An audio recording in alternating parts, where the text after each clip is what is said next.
Welcome, good morning all of you. आज हम आपके लिए लेकर आए हैं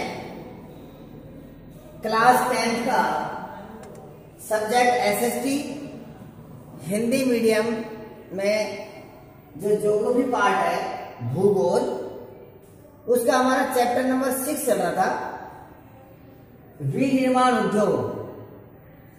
कल हमने विनिर्माण उद्योग का महत्व पढ़ा था कि विनिर्माण उद्योग का क्या महत्व है, उसकी क्या विशेषता है या क्या उसके गुण हैं। आज हम विनिर्माण उद्योग की वीडियो 2 यानी भाग नंबर 2 पढ़ेंगे। जो आज का हमारा टॉपिक है राष्ट्रीय अर्थव्यवस्था में उद्योगों का योगदान। क्या है हमारा टॉपिक आज का कि राष्ट्रीय अर्थव्यवस्था में जो हमारे देश की जो अर्थव्यवस्था है, हमारे देश की जो अर्थव्यवस्था है, जो इकोनॉमिक कंडीशन है, उसमें उद्योगों का क्या योगदान है। जो हमारे उद्योग है, जितने भी विनिर्माण उद्योग है, जितनी भी फैक्ट्री है हमारी, उनका योगदान क्या है हमारी राष्ट्रीय अर्थव्यवस्था में, हमारी भारत देश की अर्थव्यवस्था में। तो देखिए, राष्ट्रीय अर्थव्यवस्था में विनिर्माण उद्योग का एक महत्वपूर्ण स्थान है, क्योंकि कृषि के बाद में उद्योग ही एक ऐसा सेक्टर है जिसमें सबसे अधिक जनसंख्या लगी हुई है, या हम ये कह सकते हैं कि कृषि के बाद में सबसे अधिक अगर रोजगार प्रदान करने वाला कोई क्षेत्र है तो वे है विनिर्माण उद्योग। जब विनिर्माण उद्योग में बहुत अधिक जनसंख्या संलग्न है तो निश्चित रूप से हमारे देश की जो अर्थव्यवस्था है उसमें भी इसका अहम योगदान है। जैसे अगर हम देखते हैं, अगर पिछले 2 दशक की बात करते हैं, दशक 10 वर्ष को एक दशक बोलते, तो 2 दशक माने 20 वर्ष। एक दशक को यानी कि 10 वर्ष बराबर एक दशक, और 2 दशक मीन 20 वर्ष। अगर हम पिछले 20 वर्षों का एक ऑब्जर्वेशन करते हैं, अवलोकन करते हैं, या 2 दशक को देखते हैं, तो हमारे भारत देश का जो सकल घरेलू उत्पाद है, जिसको तुमने पढ़ा था जीडीपी, इंग्लिश में पढ़ा था जीडीपी, ग्रोस डोमेस्टिक प्रोडक्ट, जो सकल घरेलू उत्पाद है, उस सकल घरेलू उत्पाद में 27% में से जो 27% है, 27% में से 17% जो योगदान है वे हमारा विनिर्माण उद्योग का है। समझना इसको कि अगर हमारा भारत देश का पिछले 2 दशकों को हम अवलोकन करें या पिछले 20 वर्षों में देखते हैं, तो भारतीय अर्थव्यवस्था में जो 27% सकल घरेलू उत्पाद में जो योगदान है, उसमें से 17% योगदान विनिर्माण उद्योग का है, और उसमें से भी 10% जो भाग है, 10% जो भाग है वे खनिज का, खनन का, गैस, विद्युत और ऊर्जा का योगदान है। क्या पढ़ रहे हैं हम पढ़ रहे हैं कि राष्ट्रीय अर्थव्यवस्था में उद्योगों का क्या योगदान है। तो ये योगदान हमारा पिछले 20 वर्षों में या 2 दशक में रहा है। अगर पूर्वी एशियाई देशों की बात करें हमारे भारत देश भी एक एशिया महाद्वीप का एक देश है, लेकिन अगर पूर्वी एशियाई देशों की बात करें तो पूर्वी एशियाई देशों का जो सकल घरेलू उत्पाद है वे हमारे भारतीय देश से कहीं अधिक है। तो जहाँ भारत का मात्र 27% सकल घरेलू उत्पाद है, भारत का 27% सकल घरेलू उत्पाद है, या पूर्वी एशियाई देशों का सकल घरेलू उत्पाद देखते हैं तो ये 25% से लेकर 35% का आकलन किया गया है। ये हमारा पूर्वी एशियाई देशों का, क्योंकि जब भारत का तो 27% ही है, लेकिन पूर्वी एशियाई देशों का 25% से 35% सकल घरेलू उत्पाद में योगदान है। और पिछले एक दशक, वे एक दशक माने 10 वर्ष, अगर पिछले हम 10 वर्ष की बात करें, पिछले एक दशक में 7% प्रति वर्ष की दर से सकल घरेलू उत्पाद की वृद्धि हो रही है। अगर पिछले 10 वर्ष का अवलोकन करते हैं भारत देश में तो 7% की दर से वृद्धि हो रही है। और अगले दशक में हम ये अपेक्षा रखते हैं कि 7% प्रति वर्ष की दर से जो वृद्धि हो रही है हमारे विनिर्माण उद्योग में, उसको हम बढ़ाकर 12% की दर करेंगे। इसकी 7% को बढ़ाकर हम 7% से बढ़ाकर इसको हम 12% की अपेक्षा करते हैं, आशा करते हैं कि हाँ हम इतना इसको और बढ़ाएंगे। अगर पिछले हम सन 2003 की बात करते हैं तो 2003 में हम देखते हैं कि जो भारतवर्ष की जो अर्थव्यवस्था है, उस भारतीय अर्थव्यवस्था के अंदर जो उद्योगों का जो योगदान रहा है वे 9% से 10% की दर रही है। 2003 के अंदर जो सकल घरेलू उत्पाद की जो वृद्धि दर रही है वे 9% से 10% रही है। इसके पीछे कुछ सरकार की नीतियां या अर्थशास्त्रियों का एक अनुमान है। जो हमारे देश के जो अर्थशास्त्री हैं और हमारी गवर्नमेंट, भारत सरकार की या राज्य सरकार की, स्थानीय सरकार की कुछ अपनी पॉलिसियां रही हैं, कुछ नीतियां रही हैं कि उनके अनुसार वे कहेंगे अगले दशक में हम जो हमारा जो लक्ष्य है उस लक्ष्य को पूरा कर लेंगे। अर्थात हमारी राष्ट्रीय अर्थव्यवस्था में जो सकल घरेलू उत्पाद का जो योगदान है उसको हम धीरे धीरे आगे की ओर बढ़ाएंगे। इसके लिए सकल घरेलू उत्पाद को अगले दशक में वृद्धि करने के लिए एक संस्था की स्थापना की जिसका नाम है राष्ट्रीय विनिर्माण प्रतिस्पर्धा परिषद। अंडरलाइन कर लेना इसको, ये इंपॉर्टेंट है। राष्ट्रीय विनिर्माण प्रतिस्पर्धा परिषद की स्थापना की गई। क्या उद्देश्य था इसका? राष्ट्रीय विनिर्माण प्रतिस्पर्धा परिषद की स्थापना की गई।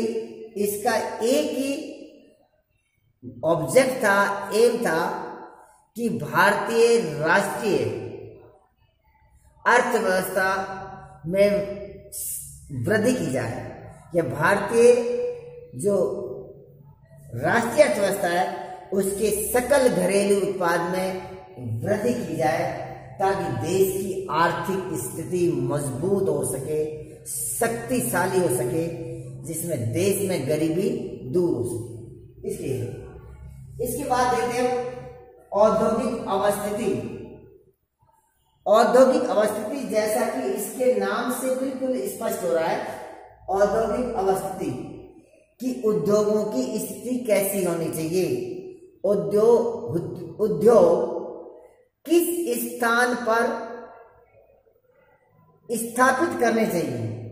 कोई व्यक्ति मान लीजिए उद्योग स्थापित करना चाहता है, तो उसके लिए किस किस चीज की, कौन कौन से इसके जो फैक्टर्स हैं, जो फैक्टर्स को हम कह सकते हैं कारक, कि एक उद्योग स्थापित करने में कौन कौन से कारक उसको प्रभावित करते हैं, या एक उद्योग लगाने के लिए हमको किन किन चीज़ों की, वस्तुओं की आवश्यकता होती है।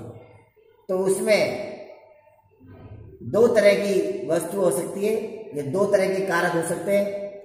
एक तो भौतिक कारक और एक मानवीय कारक। भौतिक कारक वे कारक होते हैं जो प्रकृति के द्वारा स्वतः ही प्रदान किए जाते हैं। जैसे कि भूमि की बनावट देखते हैं तो भारत एक विशाल देश है, सभी जगह भूमि समान नहीं है, कहीं ऊंचे ऊंचे पर्वत हैं, कहीं बहुत बड़े थार के रेगिस्तान है, कहीं पठारी भूमि है, कहीं समतल मैदान है, तो कहीं आपके तटीय मैदान है। तो इस प्रकार से इसकी जो बनावट है अलग अलग है। इसलिए एक उद्योग माउंटेन्स एरिया या पर्वतीय क्षेत्र की बजाय समतल क्षेत्र में लगाना ज्यादा सरल होगा। क्यों? अगर मान ली कोई उद्योग पहाड़ी क्षेत्र लगाएंगे तो सबसे पहले वहां आने जाने के लिए पहाड़ की कटाई की जाएगी, वहां ट्रांसपोर्ट फैसिलिटी कैसे करेंगे, या तो रोड बनाएंगे या उसको रेलवे लाइन माध्यम जोड़ेंगे, तभी तो कोई कच्चा माल और तैयार माल आएगा। तो ये सबसे अधिक फैक्टर्स है, हमारा एक कारक है कि भूमि की बनावट कैसी हो, समतल मैदान हो उसमें। फिर दूसरा कच्चा माल, भाई किसी उद्योग की स्थापना कर रहे हैं तो उसके लिए उसका कच्चा माल मिलना चाहिए।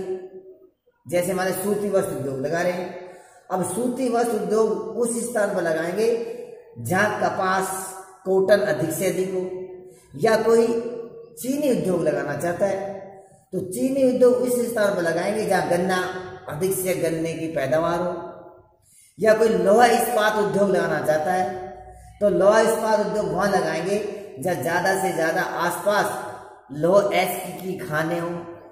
तो कहना कि उसके लिए कच्चा माल होना बहुत ही जरूरी है। तो इसलिए उद्योगों की स्थापना करना एक बहुत ही जटिल काम है।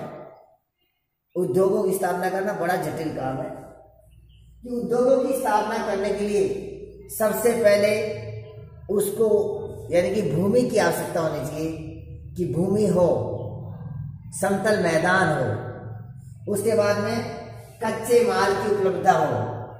किसी उद्योग को लगाने के लिए उसके लिए वह कच्चा माल हो, कच्चे माल के साथ साथ में श्रमिक, जिसे हम कहते हैं लेबर, श्रमिक भी हो, कैसी हो, सस्ती श्रमिक हो, सस्ते मजदूर हो। पूंजी, पूंजी में पैसे, बिना पैसे कुछ होता नहीं है, पैसे बहुत जरूरी है। तो बिना पूंजी के कैसे उद्योग की कल्पना करेंगे, तो पूंजी भी बहुत जरूरी है, धन की आवश्यकता होती है। फिर शक्ति के साधन, उस इंडस्ट्रीज को, उस उद्योग को चलाने के लिए हमारे शक्ति के साधन, भाई या तो कोयला हो, या पेट्रोल हो, या डीजल हो, या विद्युत हो। विद्युत में हो सकता है चाहे सौर ऊर्जा हो, कि शक्ति के साधन तो जरूरी है ना उसको चलाने में। शक्ति के साधन, बाजार में हो, जो हम माल को तैयार कर रहे हैं उसकी बाजार में डिमांड भी तो होनी चाहिए, कि उसकी मांग भी है कि नहीं। ऐसा उद्योग की स्थापना कर दें जिसकी मार्केट में डिमांड नहीं है तो लॉस होगा। तो बाजार में उसकी मांग हो, उसका निवेश हो, ये सभी कारक एक स्थान पर मिलना असंभव है। एक स्थान पर सभी कारक मिलना बड़ा असंभव है। इसलिए उद्योग की स्थापना करना भी एक जटिल काम है। एक कठिन काम है। तो कोई भी किसी भी टाइप का अगर हम उद्योग की स्थापना करेंगे तो हमको ये कारक देखने होंगे कि ये वहां पर उपलब्ध है या नहीं, और कुछ उपलब्ध नहीं है तो हम उसको किस प्रकार से प्राप्त कर सकते हैं। आवागमन के साधन की, जैसे परिवहन सुविधा, कि कच्चा माल कैसे लेके आएंगे, कैसे लेकर जाएंगे, तैयार माल कहाँ लेके जाएंगे, सस्ते श्रमिक के साथ में कुशल कारीगर भी होने चाहिए, तकनीकी व्यक्ति भी होने चाहिए, और साथ में ऑफिशियली वर्क करने के लिए भी होने चाहिए। तो ये सभी सब एक होकर काम करेंगे तभी कहीं उद्योगों की स्थापना हो पाए। औद्योगिक और नगरीकरण दोनों साथ साथ चलते हैं। ये बिल्कुल बात सत्य है कि उद्योगों को और नगरीकरण को हम एक दूसरे से पृथक या अलग नहीं कर सकते। ये दोनों एक साथ चलने वाले हैं, एक साथ चलने वाले हैं। क्योंकि अगर हम प्राचीन भारत को देखते हैं हमारे, तो प्राचीन भारत में हमारे दूरस्थ स्थानों पर पहले उद्योग लगाए जाते थे, और हमारे जो संबंध है विदेशों में आज से नहीं प्राचीन काल से रहे। अगर पर्शिया का भी देखें उस समय देखें, क्योंकि सबसे पहले उद्योग की अगर स्थापना हुई थी तो पूरे संसार में सबसे पहले जब इंडस्ट्री डेवलपमेंट हुई, फैक्ट्री आई, तो इंग्लैंड में आई थी। और पहले घरों में रहकर लोग काम करते थे। जैसे जो पैसे वाले जो लोग थे वे कच्चे माल घर घर में सामान देते थे और तैयार माल लेकर आते थे, और उसके बाद में ऊंटों के ऊपर और ऊंटों की पीठ के ऊपर लाद कर और पैदल चलते थे, गांठ बांध कर जाते थे। धीरे धीरे उनका व्यापार बढ़ता गया, फिर वे कच्चे घरों में देने लगे, फिर घरों के बाद में एक टीन सेट किया, वहां पर करने लगे। धीरे धीरे ऐसे उद्योग कहाँ इंग्लैंड में बनते और धीरे धीरे फिर विश्व में फैल गए। तो ये जिसका इतिहास रहा है। लेकिन क्या है कि औद्योगिक और नगरीकरण दोनों साथ साथ चलते हैं, ये बात सत्य है। क्यों? क्योंकि उद्योग एक हाथ देता है नगरों को तो दूसरे हाथ उससे कुछ लेता है, इसलिए एक दूसरे के ये पैरेलल है। जैसे नगर उद्योगों को, जो नगर है वे उद्योगों को कुछ प्रदान भी करता है, जैसे बाजार सेवाएं प्रदान करता है नगर उद्योगों को, बैंकिंग सेवाएं प्रदान करता है, बीमा करता है, परिवहन की सुविधा देता है, श्रमिक सुविधा देता है, वित्तीय सलाह देता है। कौन देता है? ये नगर देता है। नगर ये उद्योगों को इस प्रकार की सेवाएं प्रदान करता है जिससे भी उद्योग आगे की ओर बढ़ता है। जैसे हमारे किसी उद्योग को बाजार की आवश्यकता है, माल तैयार किया तो उसकी खपत कहाँ होगी? मार्केट में। और उद्योग अधिक होगा, अधिक से अधिक लोग होंगे तो उनकी डिमांड अधिक से अधिक होगी, तो बाजार। बैंकिंग उद्योगों में तो लेन देन होता रहता है, कहीं पैसे निकाला, कभी जमा किया, कच्चा माल आया, तैयार माल का दिया।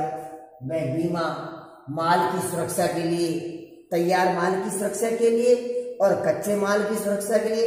साथ में उस उद्योग में जितने भी काम करने वाले जो सेवाएं प्रदान कर रहे हैं, चाहे वे मजदूर हो, चाहे वे कुशल श्रमिक हो, चाहे अर्ध कुशल श्रमिक हो, या वे मैनेजमेंट का, प्रबंधन का आदमी हो, या कार्यालय में काम करने वाले हो, जितने भी एम्प्लॉयर हैं, जितने भी कर्मचारी हैं, उनका भी तो बीमा जरूरी है।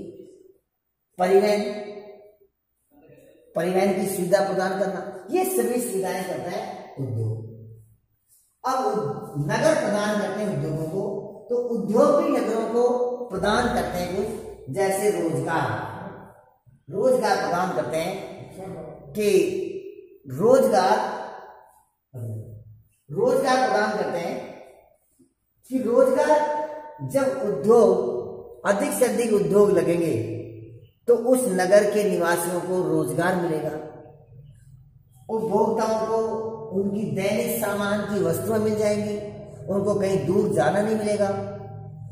साथ में संबंध बचत भी होगी, उद्योगों को भी बचत होगी कि एक साथ एरिया, इंडस्ट्रीज को एरिया है तो बहुत से फैक्ट्री लग जाएंगे, तो उनके जैसे ट्रांसपोर्ट सुविधा बचेगी, रोड तैयार मिल जाएंगे, शक्ति के साधन मिल जाएंगे, साथ में लोगों को बचत होगी। अगर स्वतंत्रता से पूर्व हम देखते हैं तो जो पहले जो उद्योग थे दूरस्थ स्थानों पर स्थापित किए जाते थे। जैसे अगर हम देखते हैं हमारे देश के माना जैसे मुंबई, कोलकाता और चेन्नई, जहां पर प्राचीन काल से हमारे उद्योग थे। धीरे धीरे ये पहले छोटे शहर थे, लेकिन जैसे जैसे उद्योग बढ़े और उद्योग बढ़ने लगे तो ये शहर की पॉपुलेशन, जनसंख्या भी धीरे धीरे बढ़ने लगी और आज ये महानगर के रूप में विकसित हो गई। तो ये था आज हमारा राष्ट्रीय अर्थव्यवस्था में उद्योगों का योगदान और औद्योगिक अवस्थिति। एक आदर्श उद्योग की स्थापना करने के लिए उसकी सरकार की नीतियां, कच्चा माल, सस्ते श्रमिक, पूंजी, शक्ति के साधन, परिवहन, सभी सुविधाएं अगर एक पास मिल जाएं तो एक अच्छे आदर्श उद्योग की स्थापना वहां पर हो पाती है।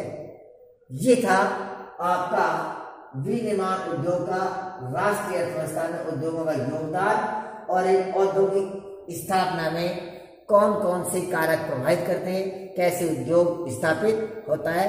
आपको ये वीडियो कैसी लगी आप इसमें कमेंट करना, लाइक करना, शेयर करना और ND Ganga school Satish Kumar channel के बेल आइकन के ऊपर प्रेस करना। Thank you.